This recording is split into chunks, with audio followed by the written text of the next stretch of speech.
नमस्कार सभी साथियों को नमस्कार। राधे राधे, जय श्री कृष्णा, राम राम। सभी प्यारे साथियों का उत्कर्ष ऐप की ऑनलाइन क्लासेज में हार्दिक स्वागत व अभिनंदन है। दोस्तों, सभी दोस्तों को नमस्कार, एक साथ ही गुड आफ्टरनून, राम राम। प्रदीप, हरदीप, सुशीला, सुरेश, जैता, मंजू, कानाराम, शरद, रामविलास, महिपाल, सभी प्यारे साथियों को एक साथ मेरा प्यार भरा नमस्कार, राम राम, गुड आफ्टरनून। दोस्तों, अपन चर्चा कर रहे हैं राजस्थान के इतिहास विषय के ऊपर, और राजस्थान के इतिहास विषय के अंतर्गत अपन एक बृहद व्यापक अध्याय जिसका नाम था राजस्थान के शिलालेख व अभिलेख, उसको पूरा पढ़ लिया था। आज शिलालेख अभिलेख से आगे बढ़ेंगे। 2 मिनट में मैं मोटी मोटी बातें आपसे पूछ भी लेता हूं, आप जवाब भी देंगे, और फटाफट से मैं मोटी मोटी बातें आपको रिवाइज करवा देता हूं। राजस्थान के प्रमुख शिलालेख व अभिलेख जो है, इनमें सबसे पहला बिंदु आपको यही याद रखना है कि शिलालेखों का अध्ययन क्या कहलाता है। आप कहेंगे एपिग्राफी कहलाता है। राजस्थान का प्राचीन शिलालेख कौन सा है? राजस्थान का सबसे प्राचीनतम शिलालेख बड़ली का शिलालेख है। बड़ली का शिलालेख कहां से प्राप्त होता है? अजमेर से प्राप्त होता है। फारसी भाषा का सबसे प्राचीनतम लेख अजमेर से प्राप्त होता है। इसके अलावा गोसुंडी के शिलालेख में भागवत धर्म के सबसे प्राचीन अवशेष मिलते हैं। किस प्रशस्ति में क्या कहा गया है, कैसे कहा गया है, इन सभी बातों को अपन ने विस्तार पूर्वक पढ़ लिया था। आज अपन जिस एक नए अध्याय की शुरुआत कर रहे हैं, उस अध्याय का नाम है राजस्थान के प्रमुख सिक्के। बताओ, राजस्थान के प्रमुख सिक्के। सिक्के बोलते हैं, चाहे इसी को अपन बताओ क्या बोल सकते हैं, मुद्रा शास्त्र बोल सकते हैं। आज अपन पढ़ने वाले हैं मुद्रा शास्त्र, यानी सिक्कों के बारे में, पैसों के बारे में। हाँ, बिल्कुल बिल्कुल, गुड आफ्टरनून भाई, सबको एक साथ ही कर लिया, सभी साथियों को एक साथ ही गुड आफ्टरनून। अब इस सिक्कों के ऊपर जान करते हैं। भाई, सबसे बड़ी बात कहते हैं ना कि मेरा तो सिक्का चलेगा, मेरा तो क्या चलेगा, सिक्का चलेगा। ये चलना जरूरी है, क्योंकि ये पिछली कई परीक्षाओं में लगातार चल रहा है सिक्का, और एक ही प्रकार का प्रश्न पूछा जा रहा है सिक्कों से। ध्यान रखना, कोई एक सिक्के का नाम दे दिया जाता और पूछा जाता है कि संबंधित रियासत या संबंधित सिक्के का संबंध किस रियासत से है। तो सिक्कों को ध्यानपूर्वक पढ़ना है। बिल्कुल फ्री का नंबर है, लेकिन फ्री का नंबर वो तभी होगा जब आप उन सिक्कों को 2-4 बार घर पर और एक आध बार क्लास को देख करके पढ़ेंगे, तभी जाकर के ये फ्री का नंबर होगा। मित्रों, सिक्के या मुद्रा, सबसे पहला बिंदु सिक्कों में यह ध्यान रखना, सिक्कों का अध्ययन करना क्या कहलाता है। सिक्कों का अध्ययन करना, जैसे अपने पढ़ा था शिलालेखों का जो अध्ययन होता है उसे एपिग्राफी कहा जाता है, वैसे ही सिक्कों का अध्ययन करना दोस्तों न्यूमोस्मेटिक कहलाता है। सिक्कों का अध्ययन करना तो क्या कहलाता है? न्यूमोस्मेटिक कहलाता है। नंबर 2 पर, वैसे भारत में भी कई सिक्के मिले हैं। भारत के अलावा भारत से संबंधित सिक्के कुछ पाकिस्तान क्षेत्र में भी मिले हैं, लेकिन अपने को तो सिक्के पढ़ रहे हैं राजस्थान के बारे में। और राजस्थान के सिक्कों का अध्ययन करने के लिए, राजस्थान में सिक्कों का अध्ययन करने के लिए अपने को जो वैज्ञानिक जानकारी मिलती है, सिक्कों का अध्ययन हेतु एक पुस्तक लिखी गई थी। अध्ययन हेतु पुस्तक लिखी गई थी 1893 ईस्वी में। इस पुस्तक का नाम तो मैं आपको बता दूंगा। पुस्तक का नाम तो है द करेंसीज ऑफ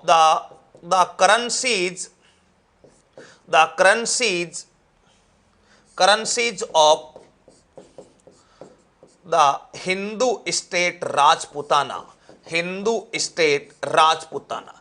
बताना दके ये पुस्तक किसके द्वारा लिखी गई है। कौन कौन से ऐसे साथी हैं जो इस पुस्तक का नाम बता सकते हैं? देखो, सिक्कों का अध्ययन करना न्यूमोस्मेटिक कहलाता है।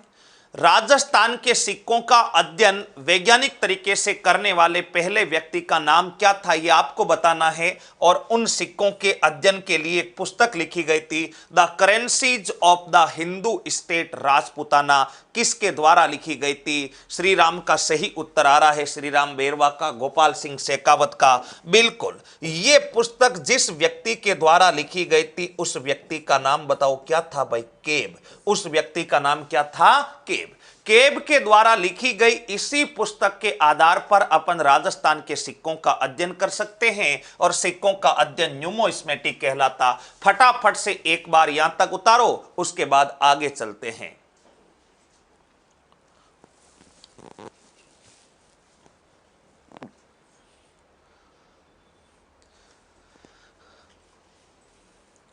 हाँ, यहां तक उतार लिया, अब आगे बढ़ो गुरुजी। ये तो भाई सिक्कों का कोई ज्यादा बेनिफिट, एक लाइन याद थी, सिक्कों का अध्ययन न्यूमोस्मेटिक। राजस्थान के सिक्कों के लिए कौन सी पुस्तक? केब के द्वारा लिखी गई, the currencies of the Hindu state Rajputana.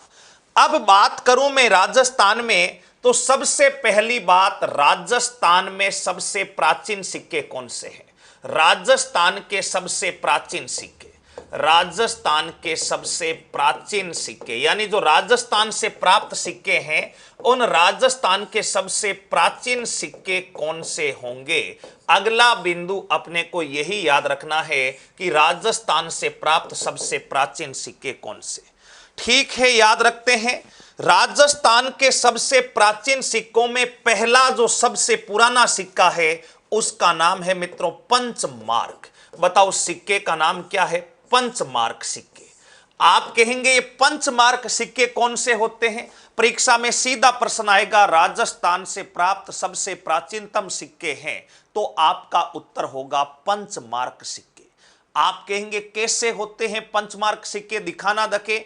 Punch mark सिक्कों के ऊपर मित्रों 5 वस्तुओं की 5 आकृतियां अंकित होती थी। ध्यान रखना, पंचमार्क सिक्कों की 5 आकृतियां अंकित। ये 5 आकृतियां कौन कौन सी होती है? एग्जामिनर बड़ा शातिर होता है, वो कैसा भी प्रश्न बना सकता है। प्रश्न बड़े स्तर की परीक्षा में वो ऐसा भी बना सकता है, उपरोक्त में से कौन सा कथन पंचमार्क सिक्कों के लिए असत्य कथन है या सत्य कथन है? ऑप्शन ए में लिख दिया पंचमार्क सिक्कों पर 5 आकृतियां अंकित होती थी। बे में लिख दिया पंचमार्क सिक्कों पर विभिन्न प्रकार के लेख अंकित होते थे। से में लिख दिया पंचमार्क सिक्कों को ही आत्म मुद्राएं कही जाती है। दे में लिख दिया राजस्थान में सबसे ज्यादा पंचमार्क मुद्राएं रेड टोंक व गुरारा नामक स्थान सिक्कर से प्राप्त हुई है।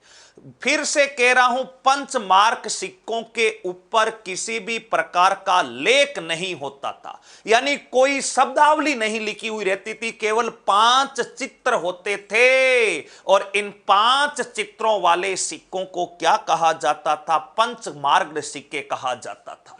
ये 5 आकृतियां कौन कौन सी होती थी? तो ध्यान रखना, एक आकृति होती मछली जल की रानी है, जीवन उसका पानी है। बताओ आकृति कौन सी? मछली।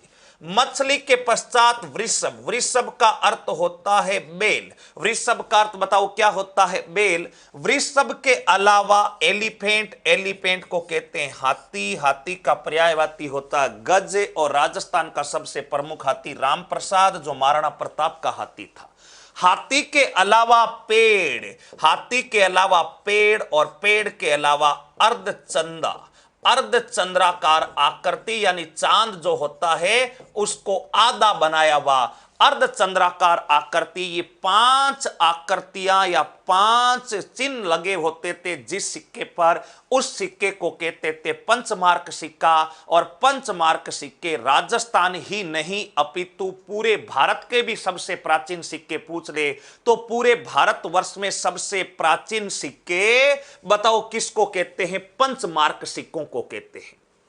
नंबर 2 पर आपके प्रश्न यह आएगा कि क्या गुरुजी पंचमार्क सिक्के और आहत सिक्के एक ही होते हैं क्या? जी हां, इन्हीं पंचमार्क सिक्कों को 1835 में, बताओ 1835 में जेम्स प्रिसेप के द्वारा, एक व्यक्ति जिनका नाम था जेम्स प्रिसेप, जेम्स प्रिसेप द्वारा आहत सिक्के कहा गया।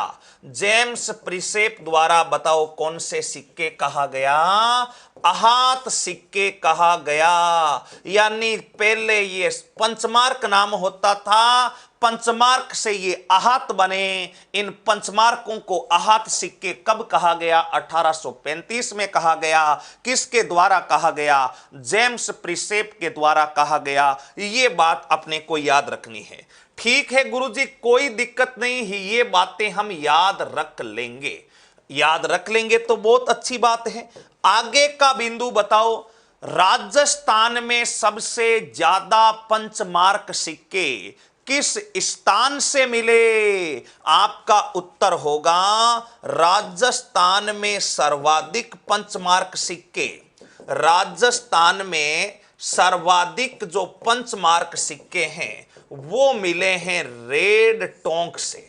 बताओ कहां से मिले हैं भाई? रेड, जिसे प्राचीन भारत का टाटा नगर भी कहते थे। रेड बताओ कहां पर पड़ता है भाई? टोंक में। और यहां से 3075 पंचमार्क मुद्राएं प्राप्त हुई है। 3075 पंचमार्क मुद्राएं प्राप्त हुई है, ये अपने को ध्यान रखना है। अब इसके अलावा भी एक स्थान है गुरारा। गुरारा स्थान पड़ता है सिक्कर में, गरारा भी बोल सकते हो, लेकिन जो शुद्ध नाम है वो गुरारा सिक्कर। और यहां से 2744 सिक्के प्राप्त हुए हैं। यानी सबसे ज्यादा पंचमार्क मुद्राएं राजस्थान में कहां से प्राप्त हुई हैं? तो आपका उत्तर होगा रेड टोंक से। रेड टोंक के अलावा गुरारा, गुरारा कहां पर पड़ता है? सिक्कर। यहां से 2744 सिक्के प्राप्त हुए हैं। इनमें से 61 सिक्कों के ऊपर 61 सिक्के जो हैं इनके ऊपर 3 मैन शब्द अंकित है। बताओ कौन सा शब्द अंकित है? 3 मैन शब्द अंकित है। यह बिंदु भी ध्यान रखो। 3 मैन शब्द कितने सिक्कों पर अंकित है? 61 सिक्कों पर अंकित है। सबसे ज्यादा सिक्के पंचमार्क कहां से? वे रेड से। इन्हीं रेड सिक्कों को, पंचमार्क सिक्कों को आहत सिक्के किसने कहा था? जेम्स प्रिसेप ने कहा था। 5 आकृति अंकित सिक्के। इन सिक्कों पर किसी भी प्रकार का कोई लेख अंकित नहीं होता था, केवल आकृति अंकित होती थी। ये राजस्थान के सबसे प्राचीन सिक्के, ना केवल राजस्थान अपितु पूरे भारतवर्ष के सबसे प्राचीन सिक्के थे पंचमार्क सिक्के। फटाफट से उतारो, फिर चलते हैं आगे। बिल्कुल रेड है। रेड पड़ता है टोंक में। रेड कहां पर पड़ता है? टोंक में। मारो सिक्कर।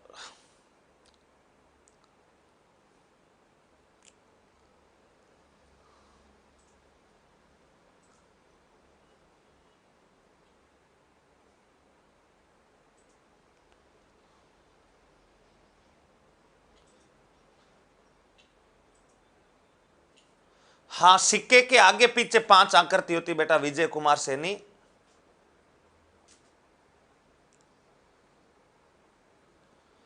भुवनेश कह रहा ये सिक्के बेटा रजत सोने दोनों के हो सकते थे, किसी धातु के फिक्स नहीं होते थे भुवनेश। ओके, डन डना डन डन। 3 मैन शब्द है। 3 मैन क्या है? शब्द है। ओके ओके, डन डना डन डन। यहां तक सबने लिख लिया तो ये बातें आपको पता होनी चाहिए। साधारण सी बातें थी कि राजस्थान में सिक्कों का अध्ययन करने के लिए the currencies of the Hindu state Rajputana पुस्तक लिखी गई केब के द्वारा, जबकि सिक्कों का अध्ययन करना न्यूमोस्मेटिक कहलाता है। और राजस्थान में प्राप्त सबसे प्राचीन सिक्के पंचमार्क सिक्के। पंचमार्क सिक्कों को ही जेम्स प्रिसेप के द्वारा आहत सिक्के कहा गया। सबसे ज्यादा जो अपने ये पंचमार्क सिक्के मिले हैं रेड से मिले हैं 3075 सिक्के, और 2744 सिक्के मिले हैं गुरारा सिक्कर नामक स्थान से, जिसमें से 61 सिक्कों पर 3 मैन शब्द अंकित है। ये बात तो ठीक है। अब देखो मैं थोड़ी सी बात भारत की कर लेता हूं, क्योंकि मेरा भारत महान, मेरा भारत महान। भारत है तो राजस्थान है, राजस्थान है तो हम हैं, और हम हैं तो सरकारी नौकरी है। अब बताओ भारत की बात करें तो चार बातें मैं भारत के बारे में आपको यहां पर स्पष्ट करना चाहूंगा। एक तो भाई सबको पता लग गया कि भारत के सबसे प्राचीन सिक्के कौन से हैं। तो भारत के सबसे प्राचीन सिक्कों में हमें कोई दिक्कत नहीं है। भारत के सबसे प्राचीन सिक्के हो गए पंचमार्क सिक्के। नंबर 2 पर ध्यान रखो, अगर आपसे पूछा जाए कि भारत में सोने के सिक्के सबसे पहले किसने चलाए, भारत में सबसे पहले सोने के सिक्के किसने चलाए, तो आपका उत्तर होगा कुषाण शासकों ने चलाए। बताओ किसने चलाए थे?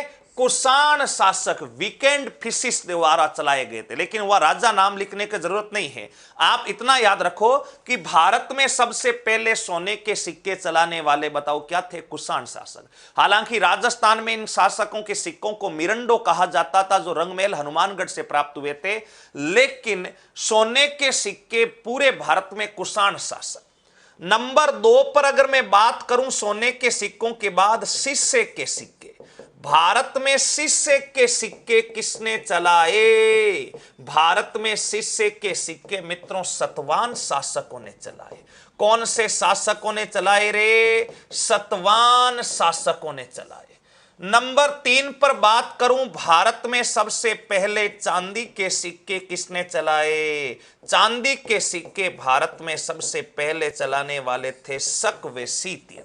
बताओ शक व सीतियन जाति के द्वारा भारत में सबसे पहले किसके सिक्के चलाए गए? चांदी के सिक्के। जबकि राजस्थान ही नहीं, भारत में सबसे पहले लेख युक्त सिक्के किसने चलाए? लेख युक्त सिक्के किसने चलाए? लेख युक्त सिक्के मित्रों हिंदू रोमन शासक यानी यूनानी शासकों के द्वारा चलाए गए। यूनानी शासकों के द्वारा कौन से सिक्के चलाए गए थे? सोने के सिक्के कुषाण शासक, शीशे के सिक्के सतवाहन शासक, चांदी के सिक्के शक व सीतियन शासक के द्वारा चलाए गए थे। जबकि लेख युक्त यानी जिन सिक्कों के ऊपर कोई जानकारी अंकित होती थी, वो सबसे पहले भारत में किसके द्वारा चलाया गया? यूनानी शासकों के द्वारा चलाया गया था। और नेक्स्ट अगर मैं बात करूं कि भारत में सबसे पहले रुपया किसने चलाया, सिक्के के स्थान पर रुपया, तो भारत में सबसे पहले रुपया चलाने वाले व्यक्ति का नाम था शेरशाह सूरी। बताओ क्या नाम था? शेरशाह सूरी। और ये जो रुपए अंकन है, आपने देखा होगा अपन आजकल अपनी भारतीय मुद्रा पर इस प्रकार का रे लिखा हुआ था और रे के ऊपर एक लाइन खींची हुई आती है। देखा है क्या भाई? अपने भारतीय मुद्रा होती है, उस पर रे लिख करके यूं लिख देते हैं रुपए 5 यानी 5 का नोट हो गया। तो ये रे वाली ये आकृति किसने चलाई? ये आईआईटी का एक व्यक्ति था जिसका नाम था डी उदय कुमार। बताओ उस व्यक्ति का नाम क्या था भाई? डी उदय कुमार। ये 4-5 बातें अपने को सिक्कों के बारे में भारत व राजस्थान के संदर्भ में अगर याद रह जाए तो मैं मानता हूं परीक्षा में आपको काफी कुछ मदद मिल सकती है। क्योंकि कभी कभार कुछ परीक्षाओं में सीधे प्रश्न आ जाते हैं कि भारत में सबसे पहले शीशे के सिक्के चलाने वाले शासक थे शक शासक, सीतियन, हूण, कुषाण, कुछ भी लिख देता है। तो भारत में सबसे प्राचीन सिक्के हो गए पंचमार्क। पंचमार्क के बारे में मैंने आपको विस्तार से बता दिया। सोने सिक्के कुषाण शासक, शीशे के सिक्के सतवाहन शासक, चांदी के सिक्के शक व सीतियन शासक, लेख युक्त सिक्के यूनानी शासक, रुपया चलाया शेरशाह सूरी ने। और इस रुपये का ये रुपया अंकन जो है ये किसके द्वारा जो है? डी उदय कुमार के द्वारा चलाया गया था। फटाफट से इसको लिखिएगा, फिर आगे चलते हैं।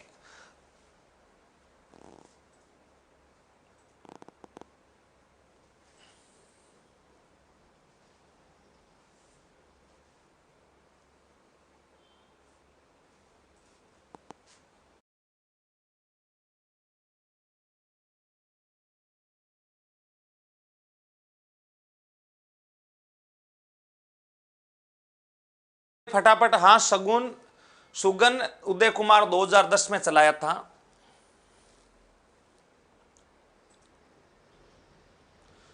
डन डना डन डन डन डना done done. Okay okay okay. ये तो बात हुई अपने सिक्कों के बारे में। गुरुजी एक बार पीछे निकाल दो ना, मैं थोड़ा सा लेट आया। ठीक है भाई, देख ले रे, देख ले, तू परेशान मत हो। पहले पढ़ाए थे राजस्थान के सबसे प्राचीन सिक्के। इन पंचमार्क सिक्कों के बारे में मछली, वृषभ, हाथी, पेड़ और अर्धचंद्राकार आकृति वाले पंचमार्क सिक्के कहलाए थे। इन्हीं पंचमार्क को बाद में आहत कहा गया था और उससे पहले देखा था सिक्कों का अध्ययन वगैरह क्या कहलाता और सिक्कों के अध्ययन की जानकारी किस शिलालेख में, the currencies of the Hindu state Rajputana, इसमें मिलती है। अब यहां तक लिख लिया तो आगे बढ़ते हैं सिक्कों को लेकर के ही। मित्रों, राजस्थान में सिक्कों से संबंधित कुछ महत्वपूर्ण बातें अपने को पता होनी चाहिए। होना क्या चाहिए? सबसे पहली बात, आपसे परीक्षा में कई दफा पूछा गया है, राजस्थान में गुप्तकालीन सिक्कों का सबसे बड़ा भंडार कहां मिला, राजस्थान में ढलित सिक्के कहां पर मिले, राजस्थान में आहत सिक्के सबसे ज्यादा कहां पर मिले, राजस्थान में मिरंडो सबसे ज्यादा कहां पर मिले, राजस्थान में प्रातद्रुम सिक्कों का संबंध किस वंशजों से है। तो कुछ ऐसे सिक्के हैं जो विशेष नाम से है, उनको अपने को याद रखना है। जैसे राजस्थान में अगर आपसे पूछा जाए कि गुप्तकालीन सिक्के, राजस्थान में गुप्तकालीन सिक्के सबसे ज्यादा कहां से प्राप्त हुए, तो आपका उत्तर होगा सर्वाधिक 1948 ईस्वी। 1948 ईस्वी हुल्लनपुरा गांव, बताओ कौन सा गांव? हुल्लनपुरा गांव बयाना के पास में पड़ता है और बयाना तो बताओ कहां पर है? भरतपुर में। यहां पर गुप्तकालीन सिक्कों की सबसे बड़ी निधि, एचएम में पूछा गया, राजस्थान में गुप्तकालीन सिक्कों की सबसे बड़ी निधि का संग्रहालय कहां मिला गया। अब प्रश्न की भाषा देखकर ही आधे विद्यार्थी तो बेहोश हो गए, गुरुजी आपने ऐसा लिखवाया तो नहीं, परीक्षा में आया था। अरे सबसे बड़ा संग्रह या सबसे बड़ी निधि कहां पर मिली थी? हुल्लनपुरा। यहां पर लिख सकता हूं, इस स्थान से गुप्तकालीन सिक्कों का सबसे बड़ा संग्रह, यानी सर्वाधिक गुप्तकालीन सिक्के यहीं से मिले, सर्वाधिक गुप्तकालीन सिक्के यहीं से प्राप्त होते हैं, सर्वाधिक गुप्तकालीन सिक्के। ठीक है, सर्वाधिक गुप्तकालीन सिक्कों के बाद मित्रों कुषाणकालीन सिक्के, कुषाणकालीन सिक्के, कुषाणकालीन सिक्के। और कुषाणकालीन जो सिक्के हैं ये ध्यान रखना राजस्थान में प्राप्त हुए हैं रंग महल से, और रंग महल तो बताओ कहां पर आता है? हनुमानगढ़ में आता है। और ध्यान रखना इन कुषाणकालीन सिक्कों को मिरंडो भी कहा जाता है। बताओ क्या कहा जाता है? मिरंडो कहा जाता है।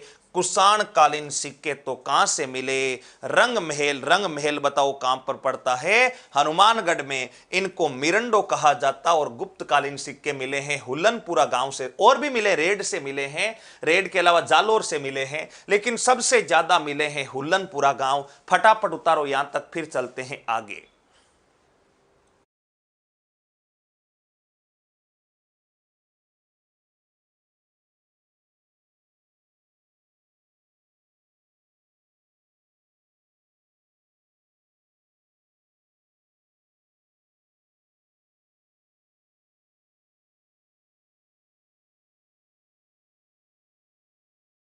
भाई फटाफट से उतारो।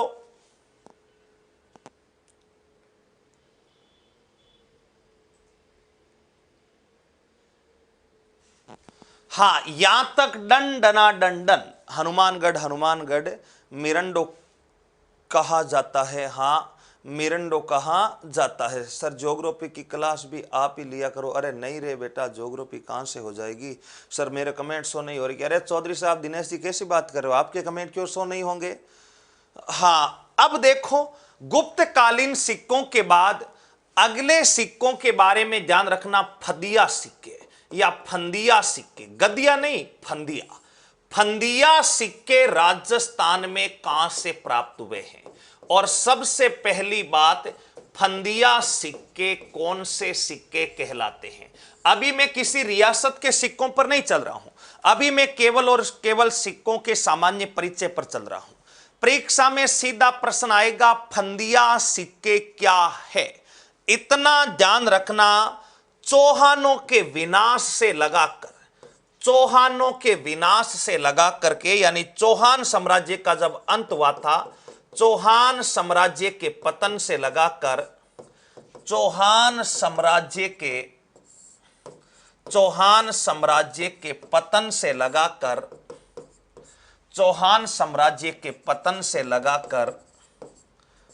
1540 ईस्वी तक संपूर्ण राजस्थान में प्रचलित स्वतंत्र मुद्रा बताओ क्या कहलाती थी? फंदिया सिक्के।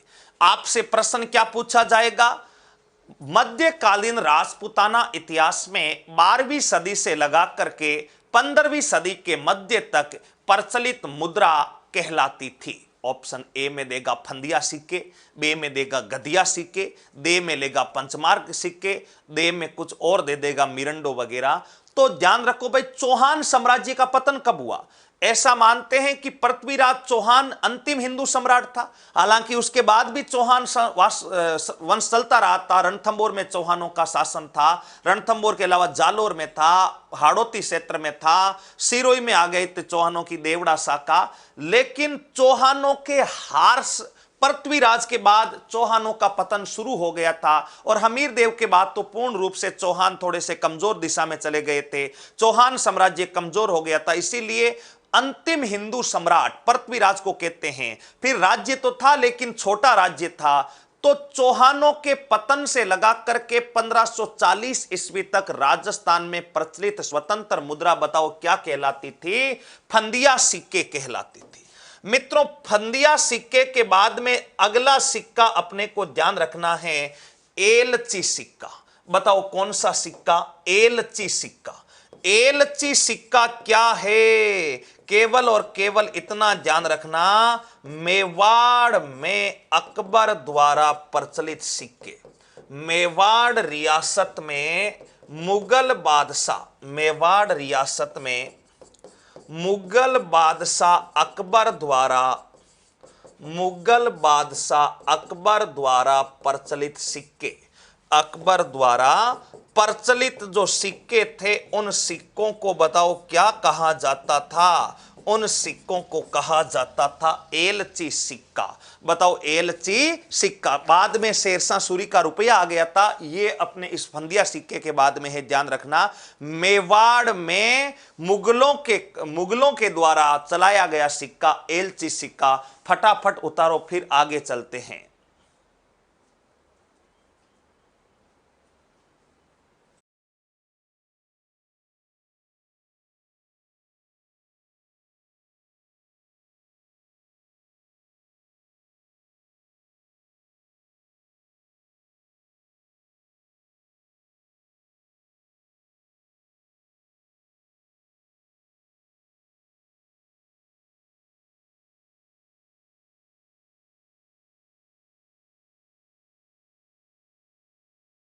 ये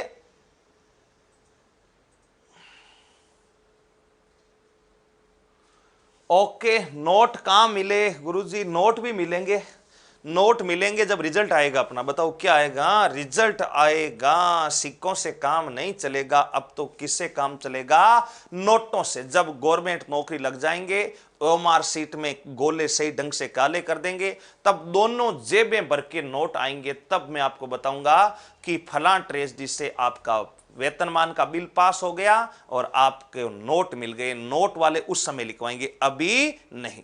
सर आप मेरा कमेंट नहीं पढ़ रहे फॉर एन सिंह। अरे क्यों नहीं पढ़ूंगा तुम्हारा कमेंट? तुम्हारा कमेंट पढ़ने के लिए तो आया हूं एन सिंह बेटा। फदिया सिक्का कहां से मिले? अरे मैंने कहा पूरे राजस्थान के अंदर प्रचलित एक स्वतंत्र मुद्रा थी जिसका नाम था फदिया सिक्के। प्रश्न कैसे पूछेगा फदिया सिक्के का? फदिया सिक्के का प्रश्न पूछेगा चौहान साम्राज्य के पतन से लगा करके 16वीं सदी के मध्य तक राजस्थान में प्रचलित स्वतंत्र मुद्रा कहलाती थी। तो आप बताएंगे वो सिक्के कौन से सिक्के कहलाते थे? फंदिया सिक्के कहलाते थे। ये बातें अपने को ध्यान रखनी है। फंदिया सिक्के के बाद में कुछ विशेष नामकरण और हो जाता है, जैसे परीक्षा में सीधा आ गया पारुत द्रोमो क्या है? पारुत द्रोमो का अर्थ है मालवा के परमार शासकों द्वारा, मालवा के परमार शासकों द्वारा प्रचलित सिक्के, मालवा के परमार शासकों द्वारा प्रचलित सिक्कों को बताओ क्या कहते हैं? प्रात ध्रुमो कहा जाता है? मालवा के परमार के शासकों द्वारा प्रचलित सिक्के को बताओ क्या कहलाता है? जो है पार्थ द्रुमो कहलाता है। ये भी ध्यान रखना। आगे चलो सर, याद कैसे होंगे? पढ़ने से याद होंगे। सर आप ज्योग्राफी क्यों नहीं पढ़ा सकते? अरे पढ़ा सकते हैं, क्यों नहीं पढ़ा सकते? उसका जवाब यहाँ पर नहीं है। यहाँ पर अभी इतिहास की बात करें। हरीश प्रजापति क्या पूछ रहा है? प्लीज सर बताएं, प्लीज सर ये बताएं, क्या बताना है? अब पारुत द्रोमो सिक्कों के अलावा अगला बिंदु अपने को यहां पर क्या याद रखना है? पारुत द्रोमो सिक्कों के अलावा ये बिंदु आप याद रखो, गदिया सिक्के। बताओ अगले सिक्के जो हैं वो सिक्के हैं गदिया सिक्के। अब ये गदिया सिक्के भी आपको एग्जामों में कई बार कंफ्यूज करते हैं। सर साहित्यिक स्रोत भी पढ़ाना, बिल्कुल पढ़ाएंगे, साहित्यिक स्रोत भी पढ़ाएंगे। सर 11 संदा सिक्का कहां चलता था? अरे मैं कह रहा हूं अभी मैं रियासत के सिक्कों में प्रवेश ही नहीं कर रहा। रियासत के सिक्के तो अपन पढ़ेंगे ही पढ़ेंगे कि जयपुर में कौन सा चलता था, जाड़शाही चलता था, मोहम्मद शाही चलता था, ये चलता था, अक्के शाही कहां चलता था, पदम शाही कहां चलता था, तमंचा शाही, माणक शाही, वो सिक्के तो अलग अपन पढ़ेंगे। अभी सिक्कों का साधारण सा परिचय पढ़ रहे हैं। अभी सिक्कों का क्या पढ़ रहे हैं? साधारण सा परिचय। गदिया सिक्के। अब आप कहेंगे गुरुजी इन सिक्कों के ऊपर क्या गधे की आकृति बनी होती थी क्या? नहीं, चमड़े के सिक्के विशन चिश्ती ने चलाए थे, वो चमड़े के सिक्के अलग हैं। फंदिया इन गदिया सिक्कों के बारे में ध्यान रखो, गधे के मुख जैसी आकृति के सिक्के, गधे की मुख जैसी, यानी जो गधा होता है उसके मुख जैसी आकृति होती थी। गधे के मुख जैसी आकृति, गधे के मुख जैसी आकृति के जो सिक्के होते थे उन सिक्कों को बताओ कौन से सिक्के कहते थे? भाई गदिया सिक्के कहते थे। और गदिया सिक्कों के बारे में गद्दणक लेख से जानकारी दी गई। गद्दणक लेख जो है इससे जानकारी दी गई पी.एल. गुप्त के द्वारा। पी.एल. गुप्त नाम का एक व्यक्ति था। इस गदिया सिक्के को लेकर के कई लोग कंफ्यूज थे, बोला इस पर तो गधा बना होता था। लेकिन पी.एल. गुप्त ने गद्दणक लेख में लिखा कि नहीं, गधा नहीं होता था, गधे के मुख जैसी आकृति होने के कारण इन सिक्कों को कौन से सिक्के कहा जाता? गदिया सिक्के कहा जाता। अब गदिया सिक्के राजस्थान में कहां पर प्रचलित थे? राजस्थान में गदिया सिक्कों का ध्यान रखना 3 जगह प्रचलित थे। एक तो था मारवाड़ में। बताओ एक तो कहां पर था? मारवाड़ में। मारवाड़ में ये सिक्के कहां पर मिले हैं? तो आपका उत्तर होगा जालोर के पास में। जालोर के पास में। नंबर 2, इसका प्रचलन था जयपुर में। जयपुर में ये सिक्के कहां से मिला है? विराटनगर से। जयपुर में गदिया सिक्के कहां चलते थे? विराटनगर में। और तीसरा मेवाड़ में। और मेवाड़ में आप कहेंगे ये सिक्के कहां से प्राप्त हुआ है? भीलवाड़ा। यानी राजस्थान में गदिया सिक्के 3 जगह से प्राप्त होते थे। राजस्थान में गदिया सिक्के मारवाड़, जयपुर और मेवाड़ से प्राप्त हुए हैं। मारवाड़ में जालोर क्षेत्र से, विराटनगर जयपुर में और भीलवाड़ा मेवाड़ क्षेत्र में, यहां से राजस्थान में गदिये सिक्के होते थे। सिक्कों के ऊपर गधे के मुख जैसी आकृति होती थी। यह बात पी.एल. गुप्त ने गद्दणक लेख में कहा कि गधे की आकृति नहीं होकर के गधे के मुख जैसी क्या होती थी? आकृति होती थी। इन सिक्कों को कहते थे गदिया सिक्के। इन सिक्कों को कहते थे मालवा के परमारों को पारुत द्रोमो। फटाफट से उतारो, फिर आगे चलते हैं।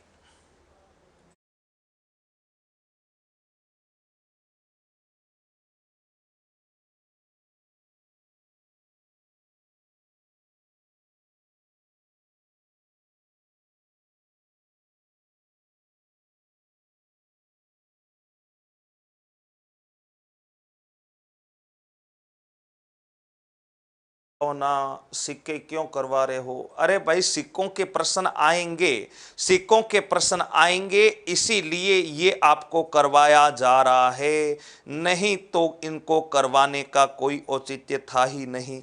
फटाफट से उतारो। गदिया, आगे चलो डन डना डंडन।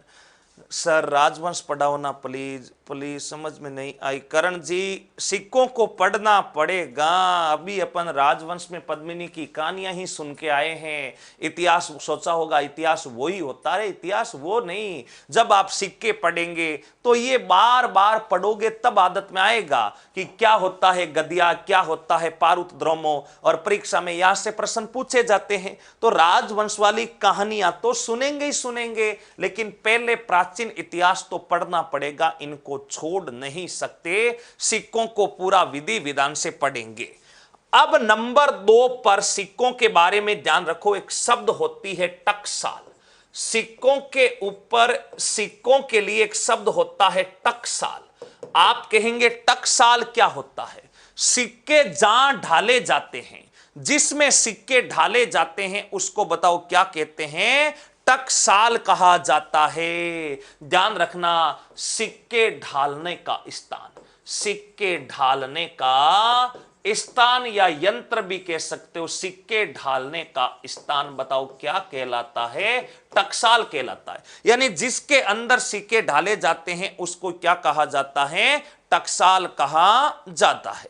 राजस्थान में सबसे ज्यादा कौन से सिक्के प्रचलित थे? राजस्थान में सबसे ज्यादा मेवाड़ क्षेत्र में सिक्के प्रचलित थे। चांदोड़ी, एलची, वो सारे रियासत वाइज सिक्के आएंगे। अब टकसाल के बारे में ध्यान रखो। राजस्थान में प्रथम टकसाल, राजस्थान में प्रथम टकसाल किसके द्वारा बनाई गई? राजस्थान में प्रथम टकसाल जयपुर राज्य यानी आमेर राज्य, जयपुर या यूं कह सकता हूं आमेर राज्य में स्थापित हुई थी। जयपुर अथवा आमेर राज्य में स्थापित हुई थी। कौन सी टकसालें? सिक्कों की टकसाल, जिसका नाम था सवाई जयसिंह श्रीधम टकसाल। सवाई जयसिंह टकसाल चांदी की टकसाल थी। यह राजस्थान में पहली रियासत थी जयपुर, जहां पर सिक्के ढालने की स्वतंत्र टकसाल क्या हुई थी? स्थापित हुई थी। नहीं तो मुगल बादशाहों के अधीन ही सिक्के ढाले जाते थे। अब एक प्रश्न और पूछा जा सकता है आपसे, जैसे मान लो ये कोई सिक्का है, इस सिक्का चला रहा है जयपुर राज्य, सिक्का चला रहा है, जोधपुर चला रहा है, बीकानेर चला रहा है, जो भी राज्य है, उस सिक्के के ऊपर लिखा क्या जाता था? जैसे भाई भारत में सिक्का चल रहा है तो उसके ऊपर कोई ना कोई जानकारी अपन लिखते ही लिखते हैं। अपना 1 रुपया आता है तो उस पर बाजरे की सीटी जैसी आकृति बनी हुई आती है, या जो भी सत्यमेव जयते विजय स्तंभ का प्रतीक डाल देते हैं कभी। तो इन सिक्कों के ऊपर लिखा क्या जाता था? ध्यान रखना, इस सिक्के के ऊपर मुगल बादशाह का बताओ क्या लिखा जाता था? नाम लिखा जाता था। बादशाह का नाम लिखा जाता था, लेकिन बादशाह के नाम को 24 मई 1858, 24 मई 1858 को हटा करके राजस्थान में चलने वाले सिक्कों के ऊपर नाम लिख दिया गया महारानी विक्टोरिया। बताओ क्या नाम लिख दिया गया? महारानी विक्टोरिया। यानी 24 मई 1858 के बाद जो सिक्के बने उनके ऊपर तो नाम लिख दिया गया महारानी विक्टोरिया, और जो पहले के सिक्के थे उनके ऊपर किसका नाम लिखा रहता था? मुगल बादशाह का नाम लिखा रहता था। तो अब यहां पर मैं लिख देता हूं 24 मई 1858 को, 24 मई 1858 को, 24 मई 1858 ईस्वी को बादशाह का नाम हटाकर, बादशाह नाम हटाकर, बादशाह नाम हटाकर सिक्कों पर, बादशाह नाम हटाकर सिक्कों पर महारानी विक्टोरिया का नाम अंकित, महारानी विक्टोरिया का नाम अंकित। बताओ किसका नाम अंकित किया गया? महारानी विक्टोरिया का नाम क्या किया गया? अंकित किया गया। यानी 24 मई 1858 से पहले जो भी सिक्के आते थे उन पर बादशाह का नाम होता था और उसके बाद आने वाले सिक्कों के ऊपर महारानी विक्टोरिया का नाम लिखा जाता था। सवाई जयसिंह का अर्थ होता है जयसिंह द्वितीय। भाई एक है मिर्जा जयसिंह जिसका अर्थ होता जयसिंह प्रथम और दूसरा सवाई जयसिंह जिसका अर्थ होता जयसिंह द्वितीय। फटाफट से लिखिएगा, फिर आगे चलते हैं।